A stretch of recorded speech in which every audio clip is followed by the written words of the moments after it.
bearing and how fast you want to hit that pipe ramp. So I'm thinking that in Phantasm 2, the guy hit the pipe ramp about 25 miles an hour. And that's why he, luckily we got an angle where you didn't see the ground, but he was really only about 2 feet off the ground flying like this.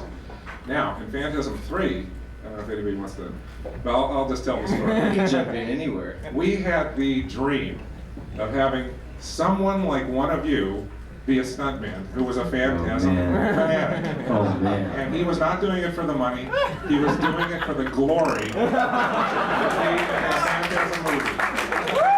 And I'll tell you. Tell him about Carrie.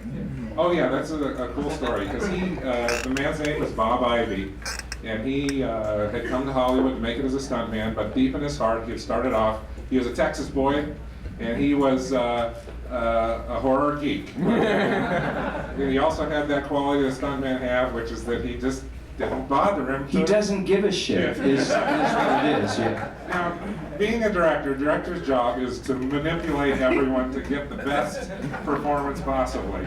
So I have to admit, the first couple of times when I met Bob and he said, I'm so pleased to be in the movie and I'm going to give you this great stunt. And I said, great. And then he'd come back to me and said, Don, I think I can hit it at 60 miles an hour. I go, Bob, yeah, baby, let's do it. Don's always like that. So the next week he comes back, and he's going, I'm looking at it, we're working with the riggers.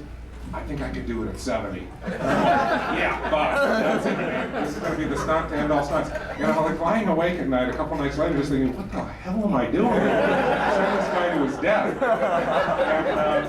And the beautiful part, and so I went up to him before the stunt. I said, listen, Bob, it was great that you have made this offer, but we value you as a Phantasm fan more than as a stuntman, so please don't kill yourself. And he just didn't really want to say much because he's had his game face on. He was stressed. And really, the way these pipe ramps work is his job is just to lay the bumper of that thing on this little pipe and hit it as fast as he can. And he knows he's going to take a wrap because usually the thing goes up and then lands on his head. But he's got all the cage and everything. And we had everything going. Everybody was ready. We called action, and we had him like about a mile downstream. He's on Malibu Canyon. Yeah, and he hit it, and we watched. The news cameras were out there from Channel 4 filming it, and we watched those tapes later, and you can just listen to the soundtrack. He never takes his foot off the accelerator. Never. God knows what. He told me about 85 miles an hour. 85 miles an hour. And I'm telling you, another thing about that pipe ramp, Don, is he spiked it. He didn't just use the ordinary pipe ramp, which goes up, about 6 feet tall at about this angle, minus the beard. Yeah. And what he did was he had another, 2 feet? Yeah, like straight up. Another 2 feet, like a horn of a rhinoceros, so that it would give him more air. I mean, we watched that thing, I'm telling you. We were on a hill, were we not? And John Stewart, the stunt coordinator, was telling us, get back, I'm going, pardon me, I'm going, fuck you, John. I want to be right here and see this thing go on because I know that Bob is going to just do it, And I'm telling you, we heard him coming from about a half a mile down the road. It just sailed. It was unbelievable. 6,000 pound thing flying. Put his life on the line. But then, the thing that was just most terrifying is here we had the stunt coordinator, a guy named John, who he was talking about, who's another tough macho stuntman. He never, just walks real slow. Yeah. This guy just goes, get the ambulance!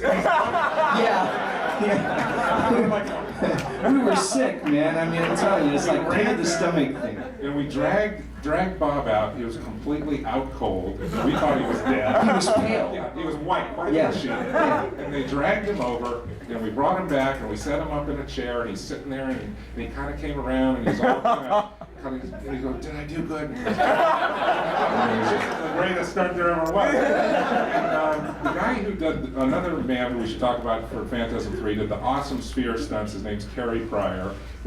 He had watched the thing as just a bystander. Everybody on the crew had come out, and he was just, so shocked over Bob's thing. He's going, Bob, what do you need? Can I get you anything? And Bob, even though he's just woozy, he just goes, I want a sphere.